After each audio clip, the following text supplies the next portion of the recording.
Hey guys, I'm Madison Mira and welcome back to my channel. Today I have my September wrap up for you guys. So this is my first time filming with my new setup. I have no idea if the lighting works, if the setup looks good, so please bear with me in the next couple of sit down videos as I try and figure out how I really want this to go. I'm really excited to get into September's wrap up, but I do quickly want to talk about Sipsby. They are a monthly tea subscription box and they reached out to me last month to see if I wanted to receive a box from them for free in order to kind of talk about it on my channel. So I will be, if you guys are watching my upcoming vlog, I will be trying some of the teas in here, but did want to open it on camera with you guys because I think it would be really fun because they have you kind of put in what sort of teas you do like, what sort of teas you want to try, if there are any flavors that you like totally don't do. Like for me, I was like, do not give me anything that's like vanilla or coconut or like a chocolate coffee. Like I just don't do those kind of things. Like I know one time someone gave me like a strawberry cream tea and I was like, this is not good. Like no. So these are my October teas. That's so exciting.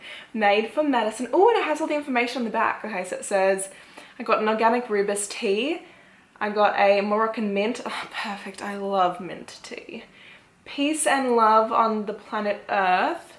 What is that? Oh, interesting. And then sweet cinnamon. Oh, cinnamon tea. I do like cinnamon tea. My mum's allergic to cinnamon, so I don't have much of it in the house, so it's always really fun. You also can get 20% off with the code Sipsby20, and also I'll put that down below for you guys. Okay, so the Moroccan mint is from Stash. Now Stash is actually a tea brand that I have tried before. So this is green tea, spearmint, lemongrass, and peppermint. That actually sounds like the perfect tea for me. Oh my god. And then we have Vadam, which is the sweet cinnamon chai tea. Oh, I'm very excited for this one.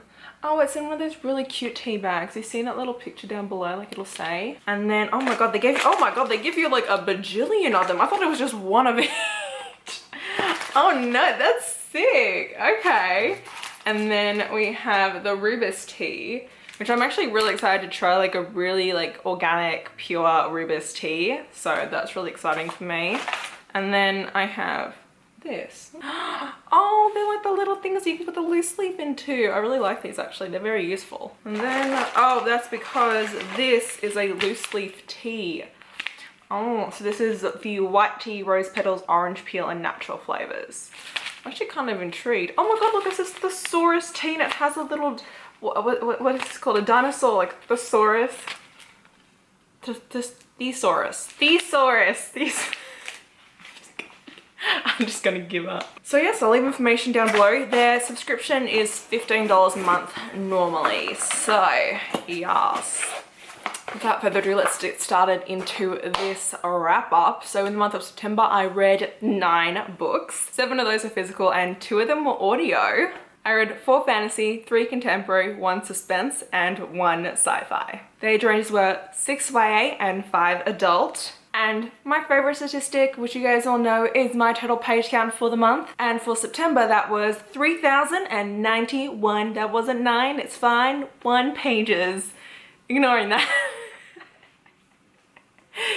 In normal fashion, I will be starting with my lowest rated read and working up to my highest rated reads. My lowest rated reads this month were 2 stars and my highest were 5 stars. So a lot of ranges. So I'm going to start with the most controversial 2-star, and that is The Girl Who Drank the Moon by Kelly Barnhill. I live in New York, by the way, so you're going to hear a lot of noises from the outside world. This is a middle grade. It is not a middle grade. This is pitched, it is marketed, and it is sold as a middle grade novel, and in my opinion, it is not. When I was like 10 years old, if you gave me this book, I probably would have been like 10 pages in and given up. It is not some cutesy novel. It is a very deep and emotional fairy tale. We're following the town of Proctorate, and they live in between a bog and a very haunted forest. And every year they have to sacrifice their youngest child, which is normally a baby, into the forest to be taken by the evil witch that lives there. And this is something that they always do, and you know, people hate it, but they accept it because it's just how they have to survive. But this is actually a lie that is told by their like head officials of the town. And then we actually follow the witch Zan, who does live in the woods, and she's not an evil witch, and she's actually quite confused as to why every year on the exact same day this town tends to leave a baby in the woods. And she thinks it's very sad, and so she always takes this baby and then she travels throughout the entire wood and goes to the towns on the other side and gives this baby to a very loving family. However, on the way, in order to keep the baby alive and sustained, she feeds the baby Starlight. However, one year when we start this book, she ends up accidentally feeding the baby Moonlight. And when you feed a child Moonlight, you actually end magic them. So she has basically turned this baby into a witch.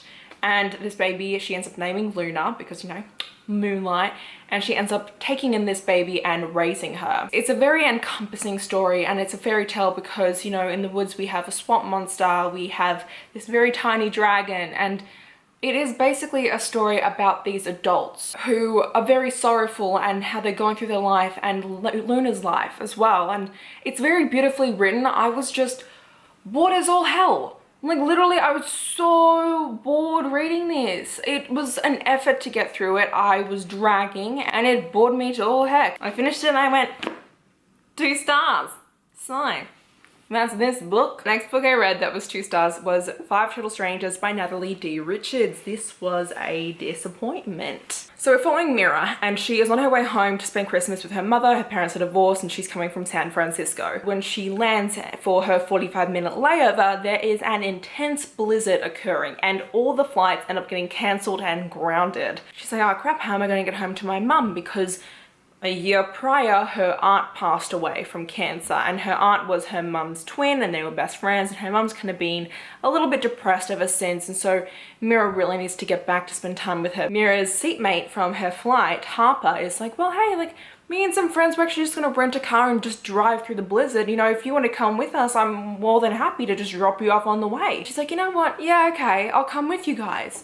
And I'm like, choices. You then end up learning that there is, like in the very beginning, you end up seeing that there is a letter written to Mira dated around about a year ago on December 26th. Here is the letter, when her aunt passed away. And this is a person that ended up meeting Mira on that day when she was, you know, very distraught, and they bought her a coffee, and she doesn't really remember them, but they became absolutely, completely infatuated with her and have been writing her letters ever since and like kind of tracking her down. And that is the suspenseful aspect of this book. And so when Mira is in this car with these 4 total strangers, she ends up kind of telling them, you know, something's a little wrong, you know. They are getting stuck in all these weird situations, items are going missing from the car. It really seems like nothing is going right. And, you know, obviously you can tell as you read this, you know, the person who's writing these letters has to be in the car. So you're kind of trying to figure out, okay, well, who is it?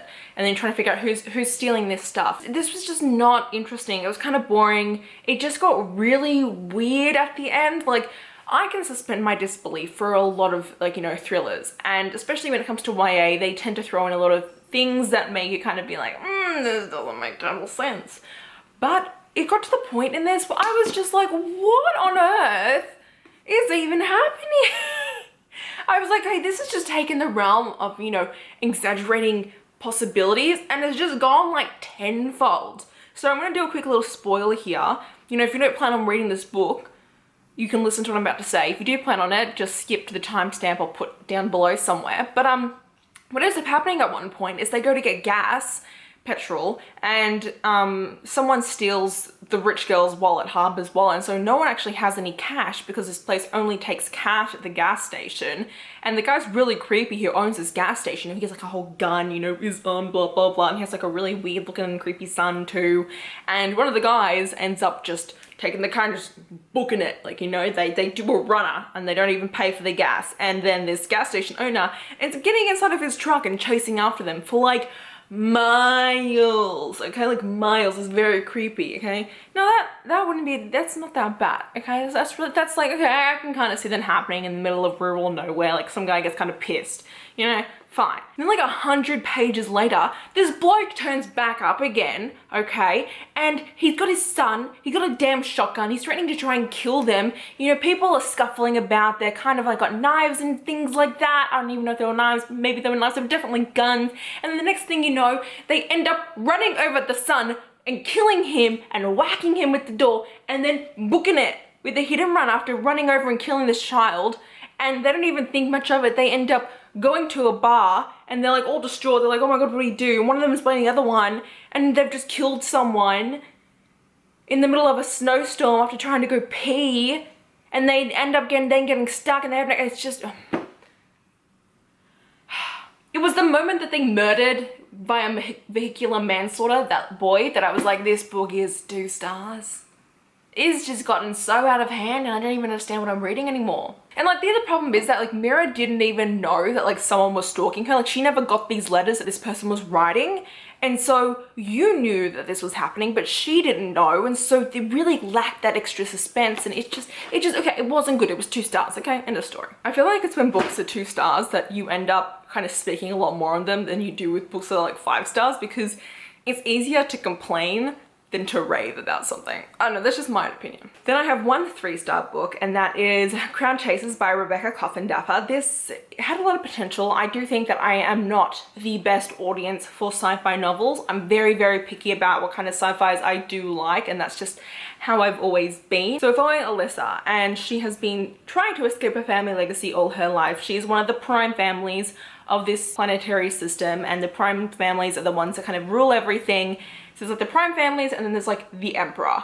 And her uncle is actually the emperor. Her uncle is gay, by the way. A lot of the characters in this are very queer. And she doesn't really want to become empress. She doesn't want to be named empress. She, for the last 2 years, has actually had her own ship and she's been a very renowned treasure hunter. You know, she's happy with the way her life is going. She has one other crew member on her ship, and that is ♂. He is her engineer. He is my favorite character in this. And, you know, they're pretty chill with their lives. She does drink excessively at times. She doesn't really deal with her trauma in great ways, but you know, it's fine. Her and ♂are F buddies. You know, they hook up a lot, and you know, that's just how her life is. And then her uncle dies, and he dies without naming an heir. Instead, he actually invokes the crown chase, which hasn't been invoked in many centuries. And the crown chase is basically each of the prime families has to elect a candidate to then participate, and it's the candidate and their own engineer. These 2 participants from each of the prime families then has to compete in a non-lethal competition to find the royal seal, and there are like different clues and kind of puzzles that you have to solve along the way in order to find this royal seal. And whoever finds a royal seal first and then returns back to the like mothership ends up becoming the next emperor or empress, and it is like uncontested, like you are it. And so since Alyssa is the only surviving member of the Farrow family after her uncle passes away, she has to participate, and she really doesn't want to, but she quickly realizes there is a third party trying to insert themselves into the crown chase and kind of take advantage of it in order to get the person they want on the throne. And so there is some lethal parts of this. It's very interesting, but I think that where I really struggled with this was the fact that it lacked a certain amount of depth. We kind of just saw how everything worked on a very surface level. The author did try and give us a little bit of depth and to fill a lot of plot holes by using flashback chapters. You know, I could see what the author was trying to do, and there were little moments in this that were funny, and I did love ♂, like I said, and I love the romance between Alyssa and ♂, because I loved him a lot. And I am interested to see how this keeps on going, but it was very predictable. I knew how it was going to end by the time I was like, I don't know, this far through the book. You know, it has potential. I'm definitely going to keep an eye out for Rebecca Coffindafer in the future, and I do want to read the sequel to this duology, but yeah. Okay, who's ready for the 4-star reads? We have number 1, Far From Normal by Becky Wallace. So this was the first book I read in the month of September, and I freaking loved it. It was 5 stars up until the last 50 pages and the ending, and I was like, oh no, this has instantly become a 4 stars. It was quite sad. So we're following Maddie McPherson, and this summer she has gotten a internship at her arts company, and her aunt works kind of as like a marketing company and a publicity company, and they work with a lot of like sport teams and things like that to kind of keep their public image up. Maddie's always wanted to work there, and she's finally gotten the chance. And you know, of course the other interns, like some of them don't like it because they think that she only got the job because of her aunt, and you know, she's just really excited. And one day, you know, she's living with her aunt during this. This is based in Chicago, and she's taking the dog for a walk while on her bike, which is stupid, and she ends up falling, and she ends up meeting this really cute guy who helps her up. It turns out that this guy is actually one of the clients for her aunt's company, and his name is Gabriel Fortunato. He is an Italian soccer player who is now working in the US, and he is amazing. Like, he is a soccer genius, but he has the worst reputation in the tabloids ever, like literally a complete another mess. And he really refuses to work with anyone to really fix it. And once it becomes known that he and Maddie had kind of a meet cute the other day on the weekend, Maddie ends up getting assigned as, you know, his go-between person. You know, she's the person who's put on his case to help improve his image, and it's their romance. I love their romance. It was really sweet. Considering how short this was, it actually was a little bit more of a slow burn than I was anticipating. I thought this was going to be kind of insta-lovey, and it was not, which was really a nice change of pace. I liked all the characters that we did meet in this. Towards the end, I actually got really sad because of the way that Maddie had been treated all her life, because her brother is a complete and utter genius, and so Maddie has always been kind of relegated to the back. You know, no one's ever really expected her to do anything. No one's really expected her to excel. They kind of just see her as an average child, and even when she tries to excel at things, people just kind of brush it off. And so I really did enjoy this. I thought it was super fun, but like I said, the ending was just not great. But if you do like, you know, YA contemporary romances, this is definitely a great one to read. It's very quick, very fun, and it kind of reminds me of those young adult college sport romances, but make it YA. So this would actually be a really good kind of segue into new adult, kind of, because it has the same feels, just not as sexy. The next 4-star read is Blazewrath Games by Amparo Ortiz. This is an own voices Puerto Rican novel. So this is an urban fantasy where we live in a version of our own world, but there are dragons and witches and things like that. We're following Lana Torres. She grew up in Puerto Rico. Her dad is Puerto Rican. Her mum is not. But when she was a child, her dad, you know, he works for dragon sanctuaries. He works with, you know, raising dragons that are not bonded. If dragons are not bonded to a human, they're called unbonded dragons, and they can be very volatile. And one day when Lana was a child, she wandered into the sanctuary and a dragon almost attacked her, and so after that her mum moved the two of them to Florida. Growing up, she's always loved the Blazewrath Games, and the Blazewrath Games are this World Cup that occur. There are 16 countries that participate in it, and it is a dragon kind of tournament. So there are 6 riders on each team, 6 dragon riders, and then there is one runner. The runner is the only person on the team that does not actually have a dragon counterpart, and you kind of learn how this works as the book goes on, so I'm not going to sit here and try and explain the game. But Lana has always wanted to be a part of the Blazewrath game. She's always wanted to be the runner for the Puerto Rican team. And when the book starts off, you find out the Puerto Rican team actually has an opening for the runner, and so she wants to audition. But on the day that this starts off, she is visiting a wand shop with her family and her best friend when there is like an earthquake that happens, and she ends up falling to the floor, and it turns out there is a dragon hidden, and she's like, oh my god, like what is happening? And then she sees this Blazewrath superstar, her idol, who went missing 2 years ago. He's there, and she's like, oh my god, like we all thought you went missing, like that you were dead or something, but like you're here, like what are you doing here? And it turns out that this idol that she's always loved, this former Blazewrath superstar, has actually gone to kind of the evil side. And by the evil side, I mean that there is this man called the Sire, and he used to be a dragon who was then cursed into human form, and ever since then he has been kind of terrorizing all around the world in trying to get the Blazewrath games cancelled, in like, you know, getting rid of dragon sanctuaries. He wants dragons to be free, he wants dragons to rule again, and this Blazewrath superstar has now teamed up with the Sire. Lana is then inducted into the Puerto Rican team because she does some really cool stuff while she's down there with the dragon and the Blazewrath superstar and blah blah blah. The only problem is that once Lana joins the team, there are 2 issues.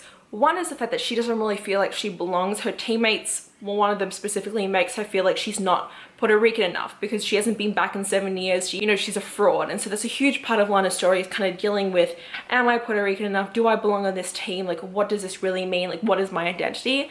And then the second problem is Lana feels like maybe she wasn't brought onto the team for the right reasons, and she feels like there is a lot to do about the Blazewrath games and the Sire than meets the eye. She thinks that there are a lot of secrets that are going on, and she ends up kind of unveiling a whole governmental conspiracy around dragons, the Sire, and the Blazewrath games, and it's really cool. So I really did enjoy this. There were times in it where it did lag a little bit. There were a lot of problems with the pacing in this, which is to sometimes be expected from a debut. Another reason why it's 4 to 5 stars is it did lack a little bit of depth when it came to the world in general. Like, we really do get to meet all these dragons. Each country has a dragon that is native to it, and I thought that was really fun to learn about. But then, like I said, we have witches in this world, and we see witches and we learn about witches, but we don't fully really understand them and how they kind of play a role in society and things like that. So I think that really was a part of the storyline that could have been expanded upon if you're going to have that in this book. And actually Lana's best friend Samira, she's actually a witch, and that was a really cool part of it. I loved all our characters. They were all really fun, and like, I thought they were a complete riot. I was actually going to give this like a 3.5 stars, but the ending was actually phenomenal. I really loved the steps and the punches that Amparo Ortiz took at the very end of this book, and I think that it's very impressive that she went the way that she did. So I really did enjoy this, and I would highly recommend it to a lot of people if you love dragons and if you love YA novels. And the last physical 4-star read is Kingdom of Ice and Bone by Jill Criswell. This is the sequel to Beasts of the Frozen Sun. Which is this book? Can you guys see the most? Book 1, book 2. They are marketed as YA, but they definitely feel more adult in just the way that they're written. It's not like there's sexy and that's what makes it adult, but it's more so the way that they're written and the content and just the overall feel of them that makes them feel adult. We're following 2 point of views. So we're following ḽɪra, and she lives with her clan, the Clan of Stone. Her clan specifically is actually ruled by her dad, and ḽɪra is actually kind of used as a pawn by her father because she is actually a god-gifted daughter of ɪṛ, and it has to do with the gods of this world and the mythology of it. And ɪṛ was actually this human who ended up falling for one of the gods, and then that god became a fallen god, and it's like a whole story. But basically ɪṛ ended up giving gifts to some of the women in this land, and these gifts vary depending on who you are, and ḽɪra's gift is that she can read a person's soul. And so her dad kind of uses this to his own benefit to kind of, you know, denounce people, see who's lying to them, see if anyone's actually a criminal, and, you know, that's just a way of life. And over the last couple of years, there have been scores of, you know, Vikings from around who have been raiding the coastal towns and different clans and things like that. And one day there is this man that washes up on the shore, and ḽɪra finds him, and she ends up taking him to this like secretive hut to nurse him back to health. And it turns out his name is Riker, and he is actually part of one of the groups that has been raiding the coastal town. His people are called the Dragon Men, and they work for this overlord called the Dragon. He's not an actual dragon, in case you guys are wondering, but he is a demigod basically. And so she's very wary of him, but at the same time, because she can read his soul, she also knows that he doesn't think the same way the rest of them do, that he actually tries to save people. And it's about ḽɪra and Riker, they have this kind of slow burn romance that forms throughout the first book. They can't actually speak with one another, they don't speak the same language, and they actually have to teach each other how to speak their respective languages.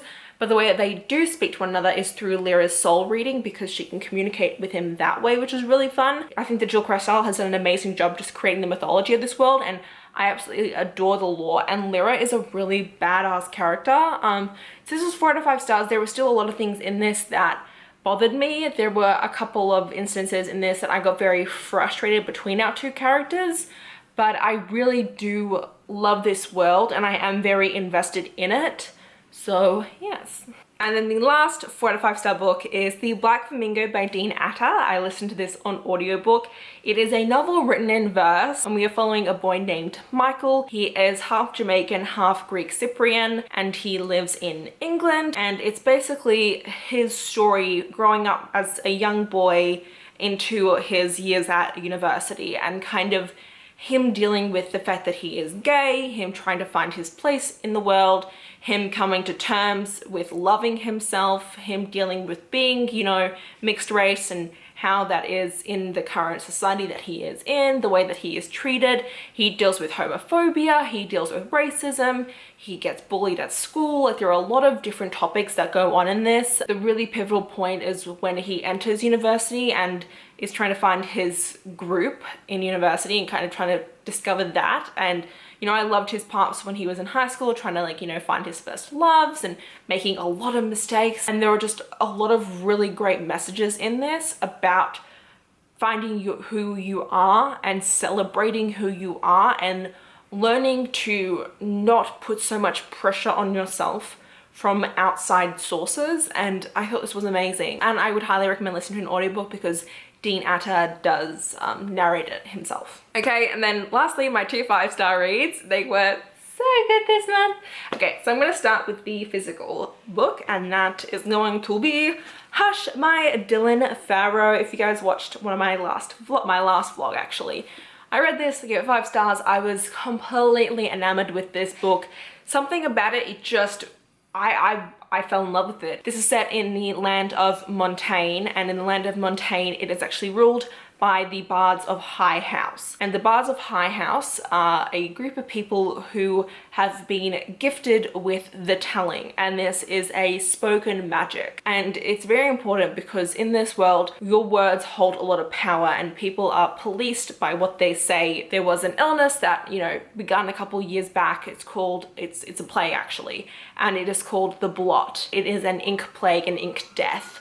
And it was initially transmitted via ink because people were transferring words between one another that were written and were forbidden words. And so that is a big part of the reason why the bards police everyone. We are following Shay, and 5 years prior to when the book takes place, her younger brother got the blot and he died from it. And after this actually happened, her family was shunned by their town and they were kind of relegated to live on the outskirts. So now it's just Shay and her mother living there. Her mum actually hasn't spoken a word since her brother died, and they really are struggling to get by. She feels like she has been cursed because of everything that's happened to her family. And there's also the fact that she loves to embroider, but whenever she embroiders, these things that she is, you know, embroidering end up actually coming true, and she thinks that there's something very wrong with her. This is all in the synopsis of the book, but Shay's mum ends up getting murdered, and she gets murdered by a dagger, and this dagger is actually the signature weapon of the bards.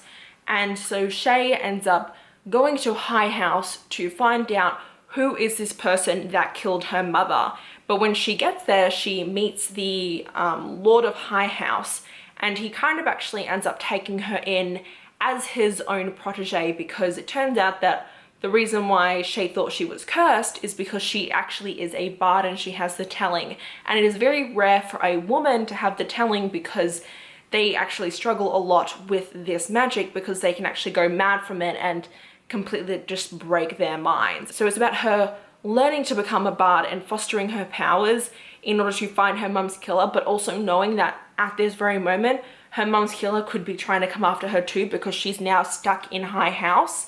And it's really interesting because, as I said, the magic can make a person go mad, and Shay is constantly worried that she is going mad, and she's not sure if what she's thinking, what she's seeing, what she's dreaming, like what's real and what's not. And it was really interesting to be in Shay's mind and kind of feeling that same way as she did. This book is more so about Shay's journey. The romance in this is very, very minimal. She does have a love interest. His name is Maddox. He does go by the nickname Mads, which really messed with me in the beginning because Mads is my nickname for like my bestest friends. And so I was like, stop calling him that, it's so weird. But it was fine. I got over it. But I really did love this world and just kind of the intricacy of High House. It does leave off on a cliffhanger. I'm very excited to see how it keeps on going. Dylan Farrow is actually an activist for sexual assault. She is the daughter of Woody Allen. I've recently learned that. I had to look it up because I was getting some comments from people being like, this is like, I can't believe you're supporting like reading this book, like it's obviously ghost written, like of course you think it's 5 stars because she didn't write it, blah blah blah. And look, I don't know what the story is behind the author of this book or who really wrote it or any of that kind of stuff, but the book as it is, I really do enjoy it. I think that it is an amazing read and I would highly recommend it. And then the last read, the last 5-star read was The Poet X by Elizabeth Acevedo. Oh my god, I've had so many friends telling me to read this for so long, especially Jade from the Jaded Reader. She was like, how have you not listened to this yet?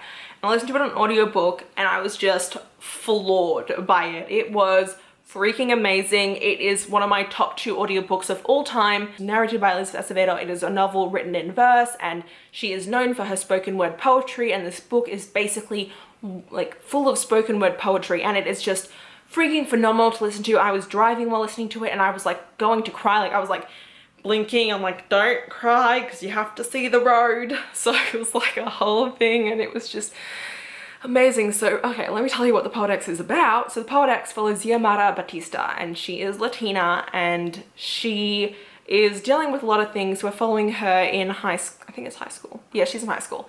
And she is dealing a lot with the fact that her mum is a devout religious person and she constantly takes her children with her to mass on Sundays. Her mum actually goes to mass every night and they are there's a lot of pressure in this family to behave a certain way. She is a girl and she's supposed to behave as a woman should behave and not step out of line in that sense, and she's supposed to believe in God and follow God, and she's not supposed to be sexual. She's not supposed to think much of her body. She's supposed to make herself small. But she has all these questions. She has all these doubts about society and she wants to embrace herself and she wants to, you know, be around boys. She wants to embrace her body. She wants to try out new things. She wants to follow her heart. She wants to do poetry. She doesn't really believe in God. She doesn't really understand what her relationship to God is, and it's all about her own self-discovery within herself and this very difficult relationship she has within her family. And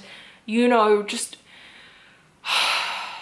it was just so amazing. And there were just, I would love to buy the book and just to have it there so I could tab some of the most amazing poetry I have ever heard in my entire life, because it speaks to you. Like, it makes you stop and think. As a woman myself reading this, there were a lot of times where I completely understood how Xiomara is feeling in relation to her body and in being, you know, a woman who wants to embrace her own body and experiment and things like that. And so it was just amazing to me. And I'm also someone who, like Xiomara, found so much of themselves through poetry. And so, yeah, I loved it. Just in case you guys did not know, October 24th is going to be the date of our live show for the ACOARALONG if you are participating in that.